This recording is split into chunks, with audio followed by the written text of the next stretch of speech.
Assalamualaikum warahmatullahi wabarakatuh. Ala hadhihi niyah wa kulli niyatin salihah jami'ah syamilah min khairatid dunya wal akhirah wa nawaitu ta'allum wa ta'lim wal ifadah wal istifadah wal naf'a wal intifa' wa tadhakkur wa tadhkir wal hath ala tamassuk bi kitabillah wa sunnah rasulillah wa du'a ilal huda wa dalalata alal khair ibtigha wajhillah wa maradhatih wa qurbih wa thawabih subhanahu wa ta'ala asabi barakatil Qur'anil Karim an Allah yaghfiru dhunubana wa yastur uyubana wa farrij humumana ala hadhihi niyah wa ila hadratin Nabi Muhammad sallallahu alaihi wasallam. Al-Fatihah.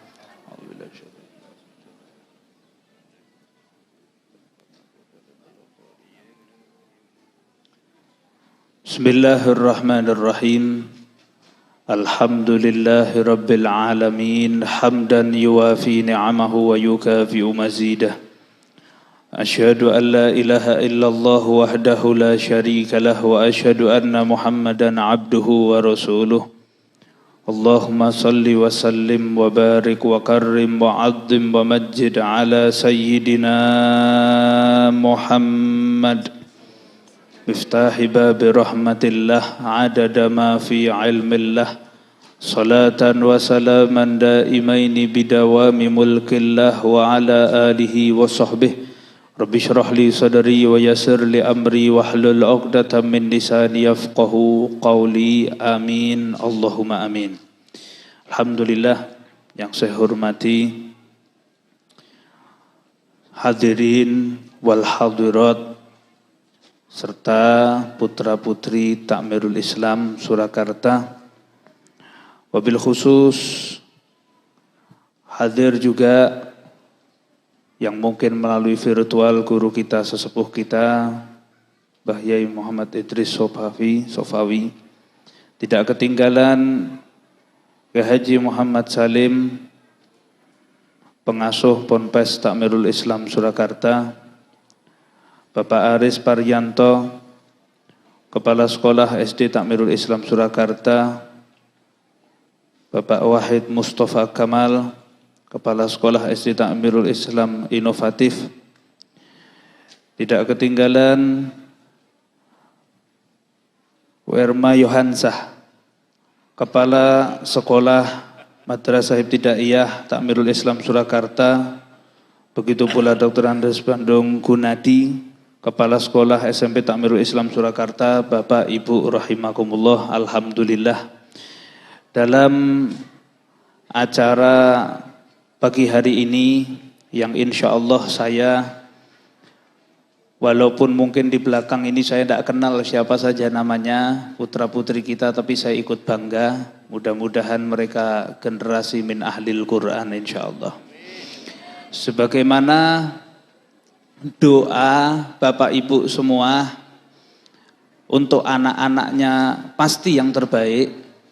Cuman kita harus ambil sedikit 1-2 ayat mungkin dari Al-Quran yang bisa kita jalankan atau kita praktekkan dalam kehidupan kita. Insya Allah walaupun itu 1 ayat, tapi kalau kita istiqomah mudah-mudahan insya Allah selamat kita fid dunya wal akhirah.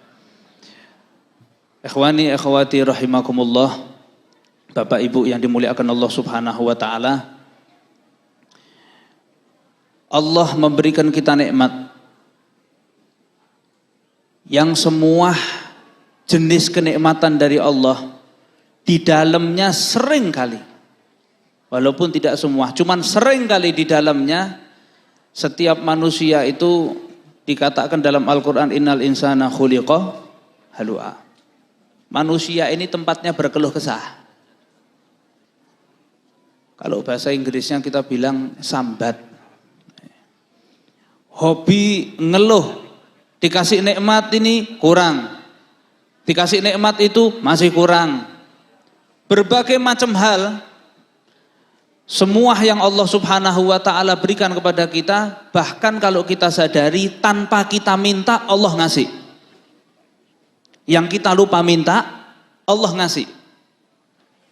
Kadang-kadang beberapa santri yang mungkin pernah ke rumah datang baik dari Solo Raya, Pondok Pesantren Solo, atau mungkin dari luar Solo. Kalau yang laki itu kadang-kadang ngeluhnya satu, Beb, saya ini sudah lulus dari pondok, alhamdulillah sudah kerja, sudah ngajar, cuman satu, saya ini belum nikah. Tolong didoakan plus dicarikan. Lanjenengan sudah usaha nyari Pak belum? Sudah, alhamdulillah. Bahkan saya bilang, kamu cari itu beda keyakinan enggak apa-apa. Loh maksudnya gimana Beb? Iya, kamu yakin iya, yang sana yakin enggak, gitu aja. Tapi karena sifat manusia itu satu, kemerungsung. Kalau kita bilang bahasa Solonya, kemerungsung. Terlalu terburu-buru. Dalam berbagai macam hal, kita ini enggak sabar. Kita lihat ini, ada di bulan Syawal. Sebulan lalu kita masih puasa Ramadan.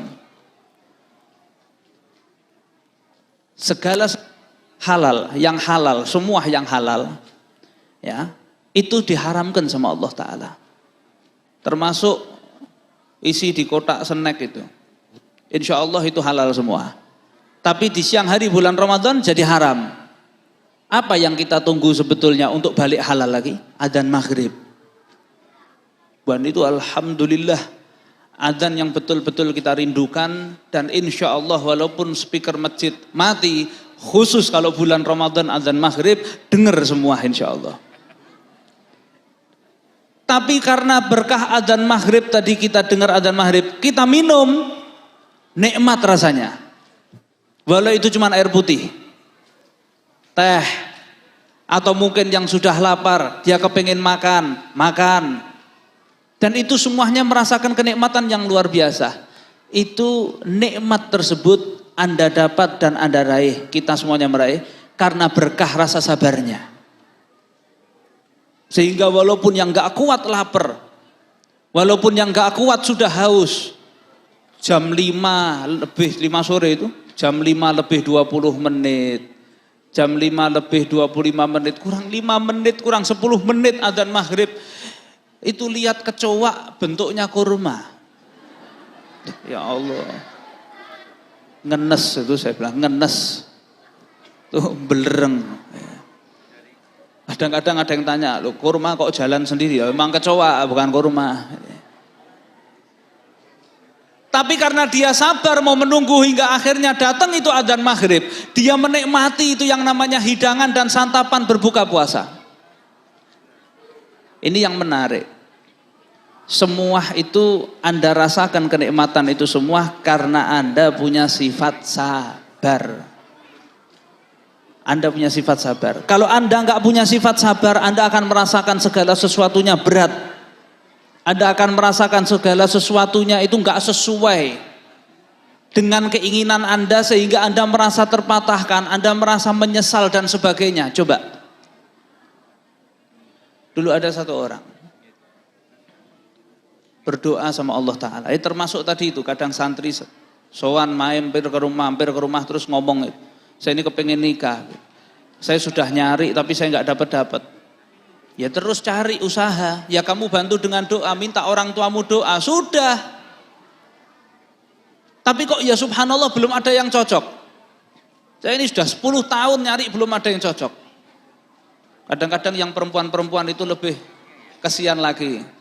Ya Allah Beb, saya ini sampai malunya tuh satu. Setiap acara kumpulan keluarga saya selalu ditanya kapan nikah. Pertanyaannya nggak ada yang lain, cuman itu. Sehingga bikin saya itu malu betul. Setiap ketemu dan itu yang tanya juga keras tanyanya di depan orang. Saya merasa berat hati. Setiap ketemu ditanya kapan nikah, keburu expired. Saya ini sampai setiap ada keluarga mantenan, acara jadi manten, saya sampai malu mau datang. Loh kenapa memangnya? Lah ya gimana nggak malu?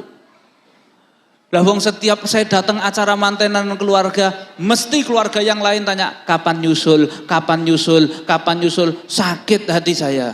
Kira-kira saya bisa balas dengan kata-kata yang tepat supaya mereka kapok, nggak tanya saya itu, saya harus balas dengan kata-kata apa? Ya mbaknya tanya gantian, Bu, tetangga saya, kanan kiri saya, belakang rumah saya, umurnya 30 tahun, 40 tahun sudah pada meninggal, jenengan kapan nyusul?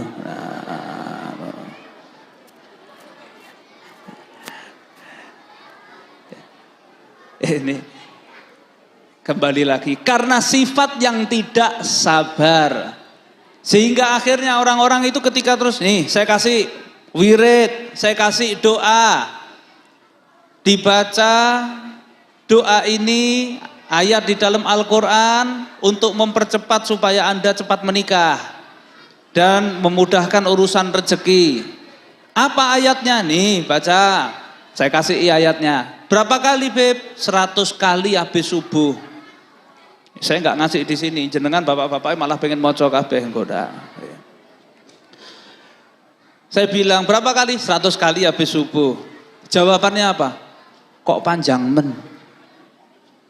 Saya kepingin yang pokoknya bacaannya itu yang singkat, padat, cespleng, sacet-sacet mas ya.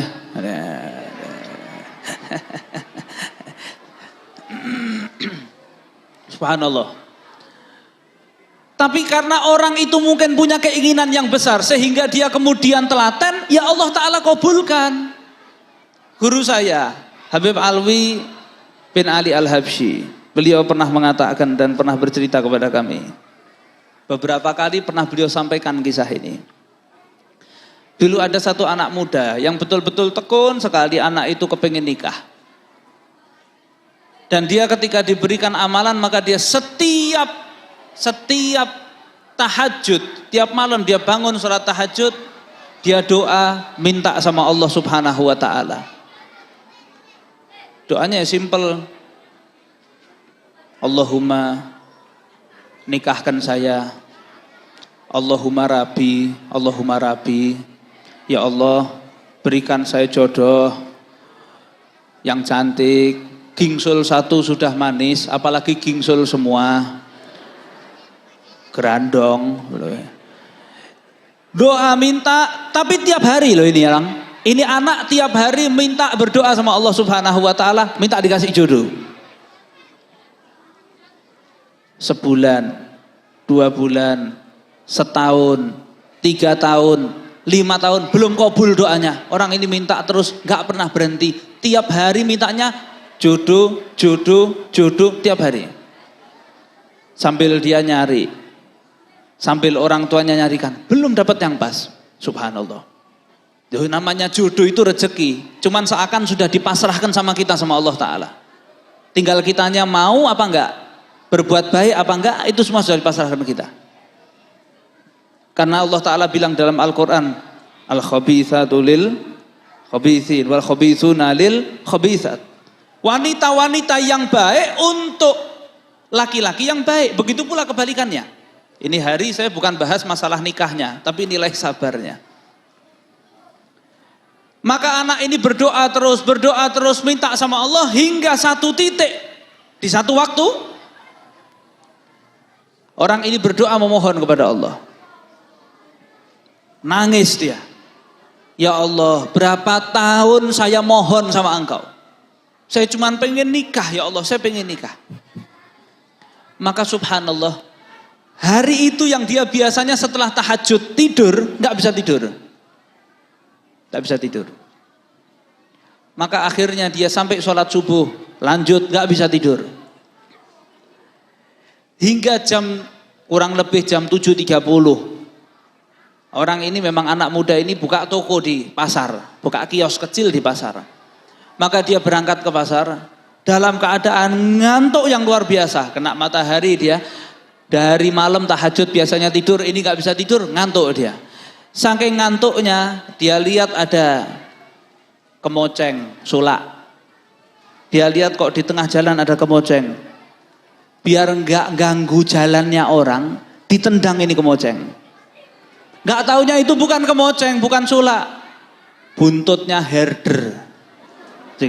Gede. Dikejar, singkat cerita, dia dikejar, dia kalah, kena dia dengan gigitan herder itu tadi, saking parahnya itu luka, sampai dia dinaikkan ambulan, ditolong sama banyak orang. Hingga dia tertidur di tempat tidur ambulan tadi itu, dia sambil ngomong, ya Allah, yang saya minta jodoh cantik, yang datang kok herder rabies, susah. Subhanallah. Sampai dia di rumah sakit, di UGD, periksa, singkat cerita, sudah dijahit, sudah rapi, dokternya bilang, Mas, ini sudah saya jahit, komplit, saya bersihkan, bukan cuma jahit, bordir payet sisan kalau sudah komplit. Nanti urusan jadwal untuk kontrolnya, ya, jadwal untuk nanti kembali ke rumah sakit dan resep obat, maka sama asisten saya saja. Sama asisten saya saja. Datang asistennya atau susternya ini, Masya Allah, wanita solehah, cantiknya luar biasa, dan itu yang dia mau. Hingga singkat cerita, semuanya itu dimudahkan sama Allah Ta'ala, dan dia nikah dengan suster itu. Maka kemudian setelah beberapa bulan dia baru sadar, subhanallah, alhamdulillah ya Allah. Ternyata setiap malam saya minta sama Allah Ta'ala jodoh, perantaranya jodoh saya ini bibarkati cokotan herder. Dia rubah doanya, berikan saya herder yang banyak ya Allah. Ini tuman ini. Hadirin wal hadirat yang dicintai Allah Subhanahu wa taala. Saya lanjutkan. Maka sabar ini menjadi poin utama. Walaupun sekali lagi saya sampaikan, sabar ini teorinya gampang, prakteknya berat. Teori gampang, tapi praktek gak mudah. Yang namanya sabar itu butuh latihan. Dan sabar dikatakan di beberapa literatur kitab, ada 3 tingkatan sabar. 1, sabar ala ta'ah, sabar atas ketaatan. 2, tarkul maksiyah, sabar meninggalkan maksiat. 3, sabar dalam menerima musibah. Sabar dalam menerima musibah. Ini gak gampang. Apalagi ada makhluk spesies baru, mulai viral-viralnya tuh 2020, 2021, 2022 ini semakin banyak yang posting di media-media sosial, makhluk itu namanya pelakor dan garangan. Semakin terkenal, semakin banyak. Apakah ini enggak butuh kesabaran? Butuh kesabaran. Musibah, ya musibah. Anda sekarang melaksanakan sholat, butuh sabar. Sabar. Kalau di dalam bulan Ramadan Anda dididik sabarnya, makanan, minuman, tapi di luar Ramadan bukan cuma itu nilainya sabar. Anda dididik sabar, melaksanakan sholat Anda harus sabar. Ibu-ibu yang mungkin datang acara kondangan, acara mantengan dengan make up-nya. Kemudian eman-eman kalau wudhu terhapus, ya harus sabar. Nggak ada kok terus acara mantenan nanti saya kodok sholatnya. Atau cepet-cepetan saya kosor aja. Saya kadang-kadang ditelepon sama ibu-ibu. Ustadz saya mau tanya, saya boleh enggak menjamak sholat? Loh, mohon maaf Bu, Anda sakit atau pergi keluar kota, atau mungkin ada keperluan di luar kota, entah itu takziah atau keperluan pekerjaan. Enggak, saya sehat alhamdulillah dan saya di dalam kota. Lah memangnya ibu ngapain? Mau nonton bioskop.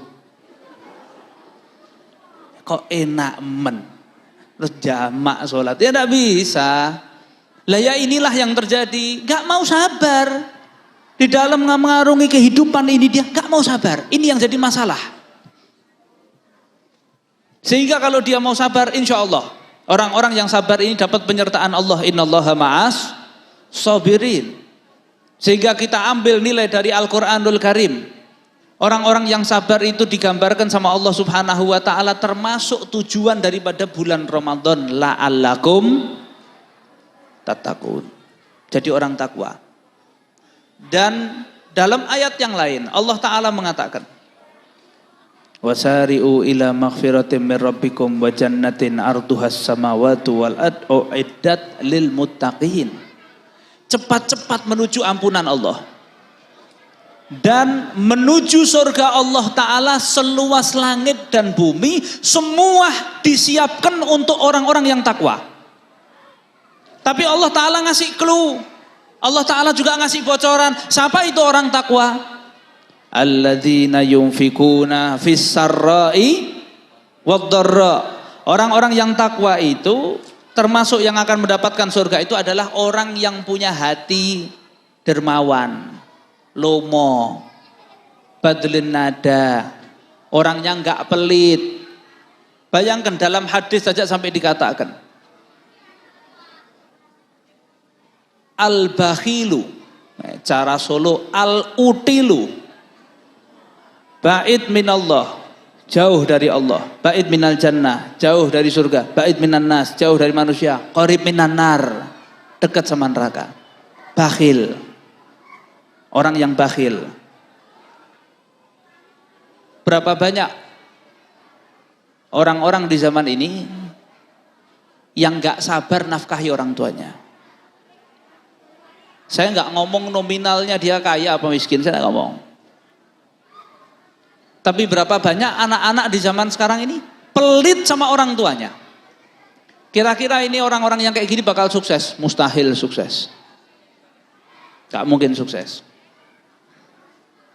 Kadang-kadang yang anaknya maksa orang tuanya, pokoknya kepingin cepet, saya sudah dapat jodoh, saya sudah dapat pilihan, saya kepingin nikah, saya kepingin nikah, saya pengen nikah. Orang tuanya sudah jual tanah, BPKB-nya mobil biar pinter disekolahkan, cair dananya, emasnya dijual semua demi anaknya ini biar nikah. Begitu anaknya nikah, alhamdulillah yang laki sibuk kerja, yang perempuan juga sibuk kerja.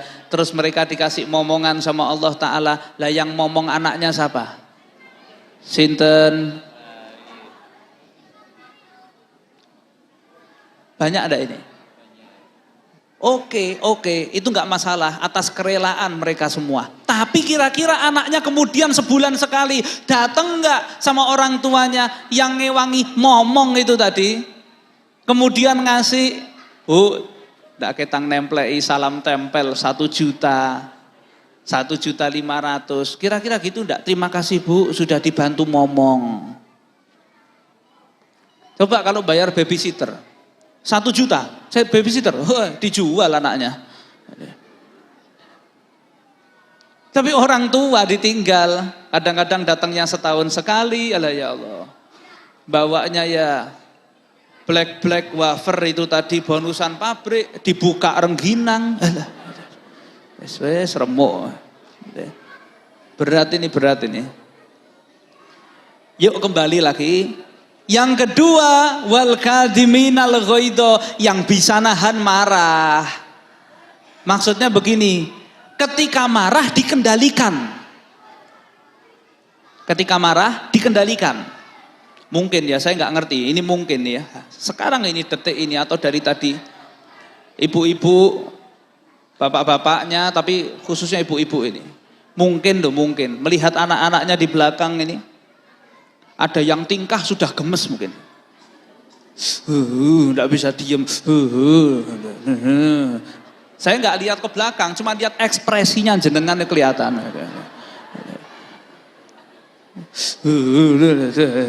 Gemes-gemes itu kelihatan. Gini. Marah itu boleh, tapi ngucapnya yang baik. Kami, orang tua kami, kakek nenek kami, dididik ketika marah sama anaknya itu walaupun mungkin dengan suara yang lantang tapi ngucapnya baik. Ucapannya apa? Allah yahdik. Abah saya kalau pulang maghrib telat TK dihukum, tapi ngucapnya abah saya sama gemes, Allah yahdik, Allah memberimu hidayah, Allah memberimu petunjuk. Lah berapa banyak? Saya dengar sendiri loh. Ibu saya kalau nasihat Muhammad, ibu itu walinya anak. Kalau ngomong kabul, kalau ngomong jadi. Makanya bikin ibumu selalu ngomong yang baik. Ibu itu kalau ngomong jadi. Dan saya sampai sekarang masih sering dengar kalau marah sama anaknya, kata-katanya itu naudzubillah. Anaknya tingkah, bal-balan di tengah rumah, mecahkan kaca. Belum lagi nanti marah enggak? Ya marah, jengkel, ya gemes, tapi ngucapnya yang baik. Jangan ngucapnya kasar. Saya mesti sering dengar itu. Oh anaknya pelayon, biar nendang, kena kacanya orang. Anda tanggung jawab. Tapi ketika marah sama anaknya, wah anak kok tingkahnya kayak setan. Ibunya nyetankan, bapaknya nyetankan. Anak itu akan bangun di malam hari dan gelar sajadah. Ibunya sudah terharu, bapaknya sudah terharu. Anak itu ngangkat tangan dan membuka suaranya. Ya Allah, jika aku setan, bapak ibuku apa?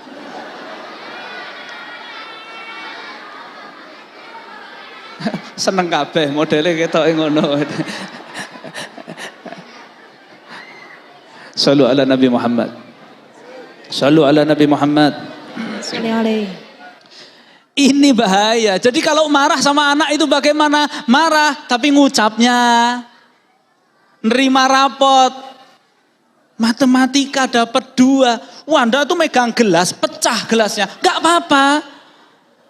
Istilahnya mau nyelentik anaknya, gak apa-apa. Asal jangan berlebihan. Tapi Anda ngucapnya yang baik. Keras, menggelegar, Masya Allah, make sekalian, enggak apa-apa. Tapi ngucapnya, matematika 2. Anak kok pinter. Loh, ngucapnya baik. Dijambak-jambak, jeduknya tembok, pinter. Loh, ya jangan. Berlebihan lah itu, jangan. Ngucapnya yang baik. Anak kok pinter men, Anda kan gemes, tapi ucapan yang keluar dari mulut Anda itu simpen, direkam, gak akan putus, direkam, gak akan terhapus. Ibu lu terutama, lu kenapa kok bapak enggak? Bapak iya, bapak malati, tapi ibu itu ada ikatan rahim, sehingga yang keluar itu langsung melesat. Puluhan tahun akan disimpan sama Allah, ratusan tahun bahkan akan disimpan sama Allah. Banyak banget kisahnya. Ya, maka begitu ucapan-ucapannya yang baik. Jangan kadang-kadang nggak mau marah, nggak mau mungkin nyubit, nggak mau nyelentik anaknya, tapi ngucapnya jelek. Masya Allah, matematikamu dapat 3 nak. Sini, anak ibu yang paling bodoh sini. Besok 0. Jangan. Sehingga kalimat-kalimat yang baik itu harus diucapkan, terus Anda marah, ucapkan. Mohon maaf. Apalagi tingkahnya anak-anak sekarang, mohon maaf. Dengan handphonenya.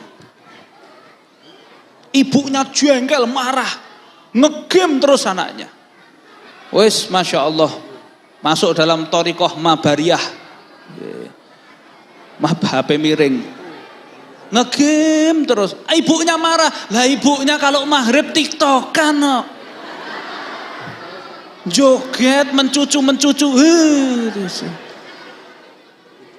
Nanti berhenti di pinggir jalan joget ibunya.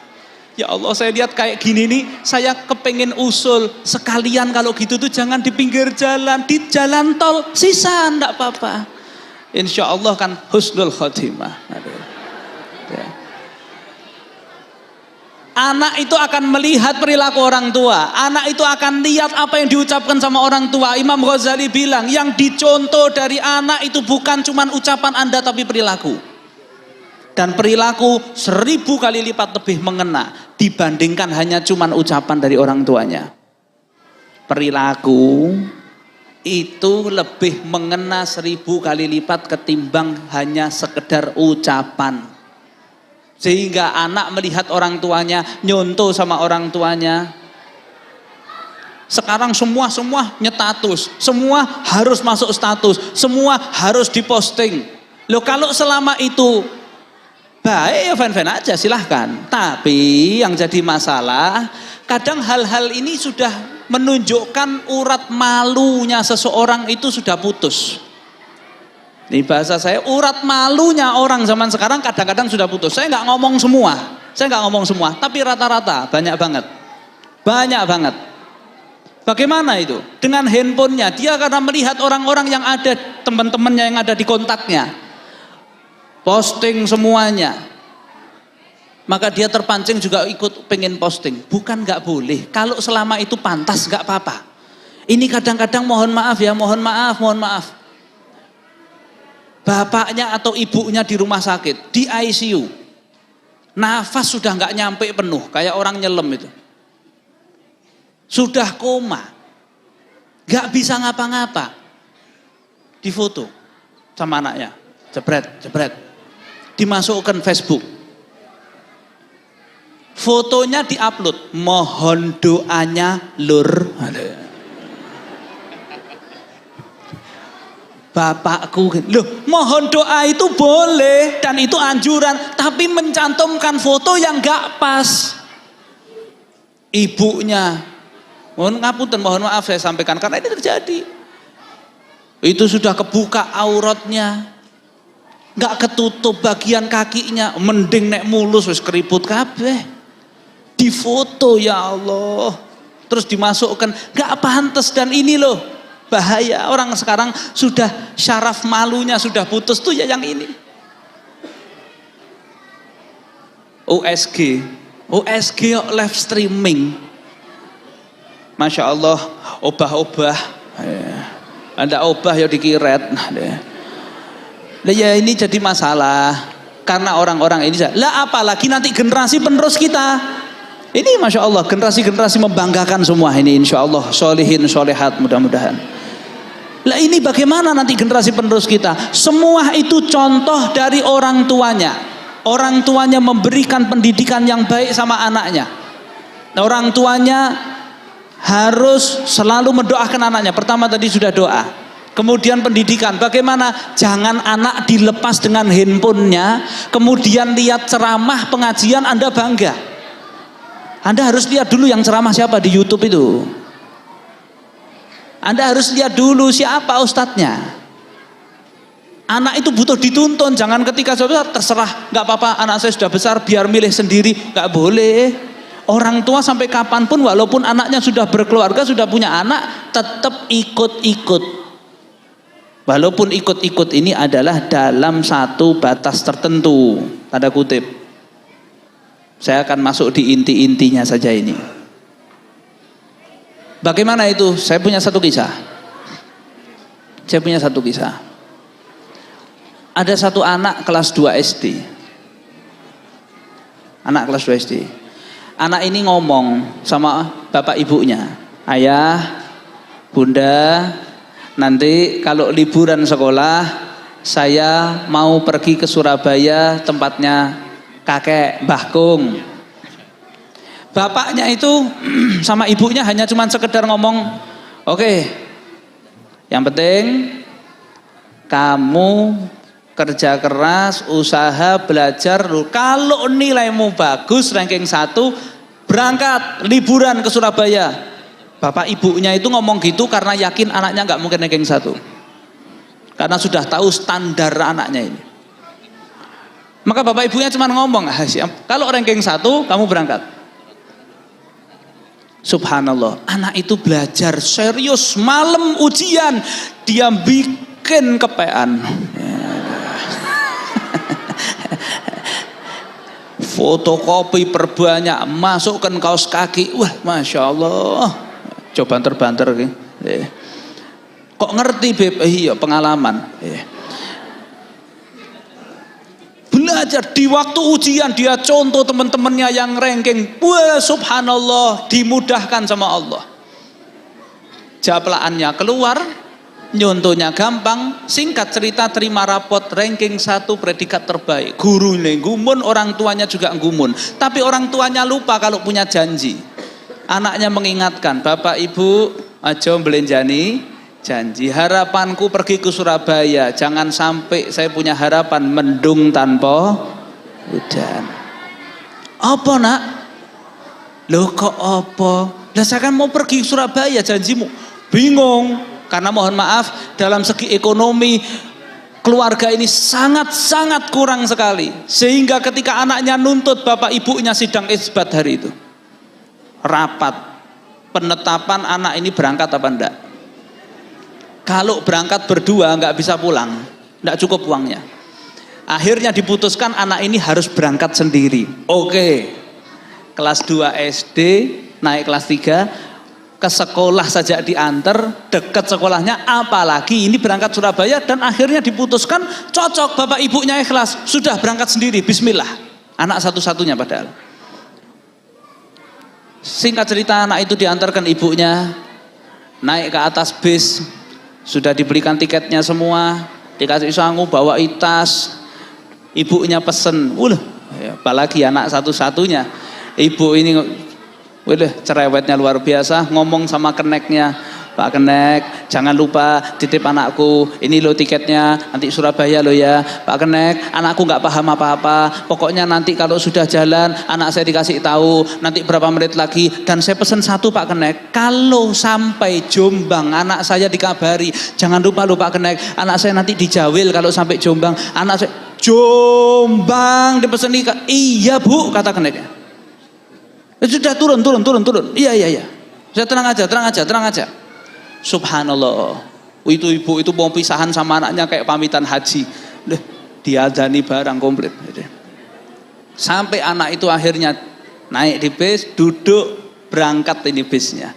Baru 5 menit perjalanan anak itu tanya, Om Kenek, sudah sampai Jombang belum? Belum. Ibumu ngomong Jombang ping 100, saiki kowe takok Jombang meneh. Belum. Jalan bis. Kadang.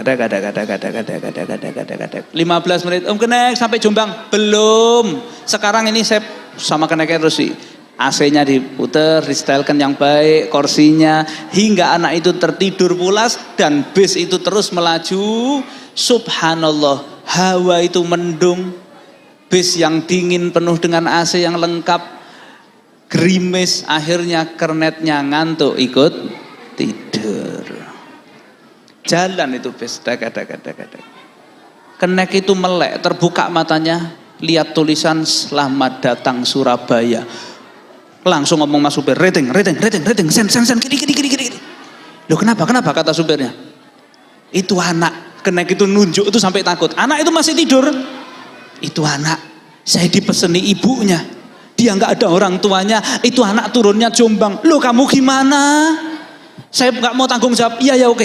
Katanya si Kenek, saya yang salah. Kamu jadi Kenek kok malah tidur tuh. Kenek itu akhirnya, padahal tato komplit, tindik komplit itu Kenek saking takutnya dia bisa khutbah. Hadirin wal hadirat para penumpang rahimakumullah. Qala sallallahu alaihi wasallam khutbah, inna fil jasadi mudghah, dalam jiwa seseorang, tubuh seseorang itu ada yang namanya segumpal daging, dan itu adalah hati. Di mana hati panjenengan semua. Subhanallah, berkah khutbah sang Kenek ini. Dengan Kenek itu mengatakan, bayangkan kalau ini anak anda, cucu anda. Anak itu ya tidur misalnya. Di mana hati anda? Nangis satu bis. Oh ibu-ibu, bapak-bapak ada, langsung akhirnya diambil keputusan, ikhlas apa enggak bisnya balik Jombang. Ikhlas. Rating balik Jombang. Itu satu bis sudah nyiapkan, ada yang 20.000, ada yang 100. Kesasar membawa berkah betul ini Pak. Anak ini tidur pulas. Sampai Jombang, Kenek itu sudah sama nangis.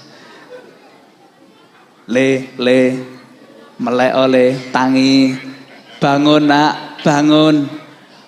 Ya alhamdulillah sudah sampai Jombang. Nah, satu bis nangis.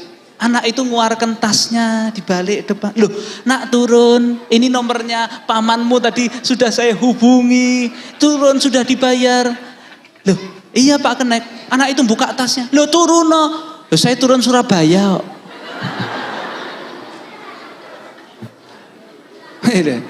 Kenek itu berubah lagi keluar aslinya. Loh. Lah tadi katanya ibumu turun Jombang. Ibuku kan pesen, lihat tiketnya, saya Bungo Rasih Surabaya. Ibu saya cuman pesen kalau sampai Jombang anak saya dikasih tahu biar makan sangunya. Jadi turunmu Surabaya, anak itu polos.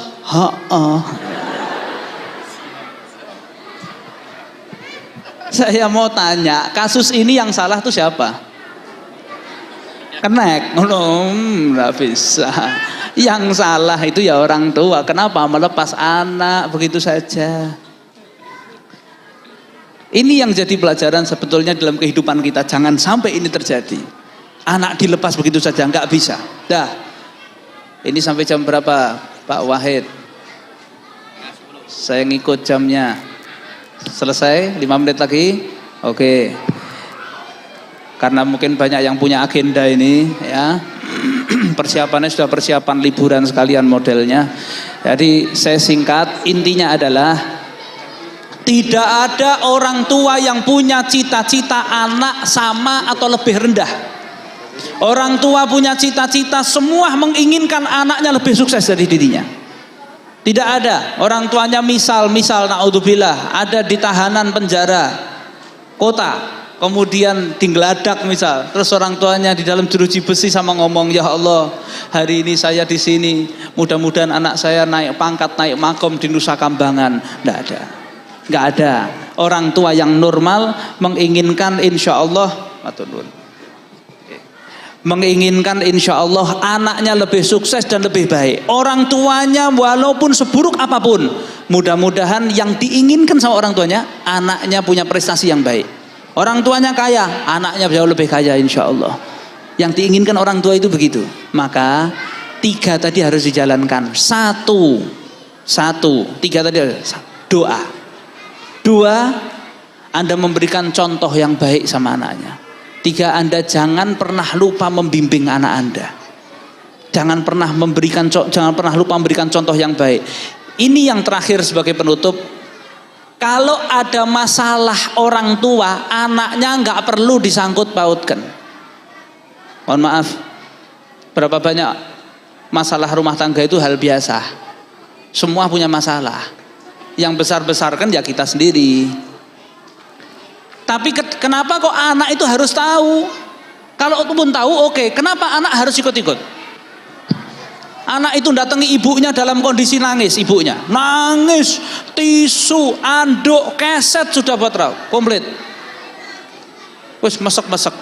Dia tanya, Bu kenapa? Bunda kenapa? Mamah kenapa? Jawabannya simple. Papahmu keras kepala. Atos, tega sama ibu. Marani bapaknya juga begitu. Bapaknya aktingnya luar biasa. Hujan deres, hujan-hujan nggak pakai baju, rokok mati ya diisep wae. Sambil tanya, Pak, sadar kenapa Pak? Mamahmu cerewet banget Anak ini akan memilih yang satu dan mengalahkan yang lain. Kalau bakti sama ibunya, kurang ajar sama bapaknya. Kalau bakti sama bapaknya, kurang ajar sama ibunya. Terus itu, nggak akan berhenti. Anak harus bakti sama kedua-duanya. Siapapun dia, sampai mati dia butuh ibunya, sampai mati dia butuh bapaknya, sampai akhirat bahkan. Nah, kita minta sama Allah Ta'ala, mudah-mudahan Allah damaikan keluarga kita insya Allah. Dijadikan semua keluarga kita sakinah mawaddah warahmah, dan semua keturunan kita dzurriyyah thayyibah, anak-anak min ahlil Quran, min huffadil Quran, min ahlil hadis, min ahlil ilm, wa min ahli akhlaqil mustafawiyah an-nabawiyah. Mudah-mudahan Allah Subhanahu wa taala tetapkan kita dan tetapkan mereka semua. Allahumma tsabbitna wa iyyahum fi aqidah ahlus sunnah wal jamaah, wa hfatna wa iyyahum min syarril aqaid al fasidah. Mudah-mudahan Allah taala jauhkan putra-putri kita dari narkoba, narkotika, sabu-sabu, ekstasi, perzinaan, semua obat-obatan terlarang. Allah Ta'ala dekatkan mereka dengan teman-temannya yang soleh solehah, hingga kelak mereka menikah dan berjodoh dengan jodoh-jodoh yang soleh solehah, dan keluar dari mereka dzurriyyah yang baik, dzurriyyah pilihan, dzurriyyah yang patut dibanggakan sama Nabi Muhammad sallallahu alaihi wasallam. Mudah-mudahan Allah panjangkan usia kita dalam keadaan sehat wal afiat, zahir wal batin, fi taatillahi wa rasulih. Semua para staf pengajar Takmirul Islam Surakarta, Allah makmurkan rezekinya bil arzak hissiyah wal ma'nawiyah, yang halal, thayyib, berkah, wasi' bidun masyaqqah wala ta'ab min haitsu la yahtasib. Mudah-mudahan Allah Subhanahu wa taala sebagaimana kumpulkan kita di tempat ini, kumpul insyaallah di depan Ka'bah, haji wal umrah, ziarah ke makam Nabi Muhammad di Madinatul Munawwarah. Mudah-mudahan Allah wafatkan kita dalam keadaan husnul khatimah, dalam keadaan iman wal Islam. Allah ridho, Nabi Muhammad ridho, guru-guru kita ridho. Yang terakhir kali keluar dari lisannya ketika ajal menjemput tidak lain adalah kalimat La ilaha illallah Muhammad Rasulullah sallallahu alaihi wasallam. Ahyina li hayya hayyu amid li mumid wa bathna li hayya ba'ith wa anfa'na rafa'na bi amalin fa umalun wa labanun illa man atallaha biqalbin salim bihaqqi rabbana atina fid dunya hasanah wa fil akhirati hasanah wa qina adzabannar. Sallallahu ala sayidina Muhammadin nabiyil ummi wa ala alihi wa sahbihi wasallam walhamdulillahi rabbil alamin. Al-Fatihah.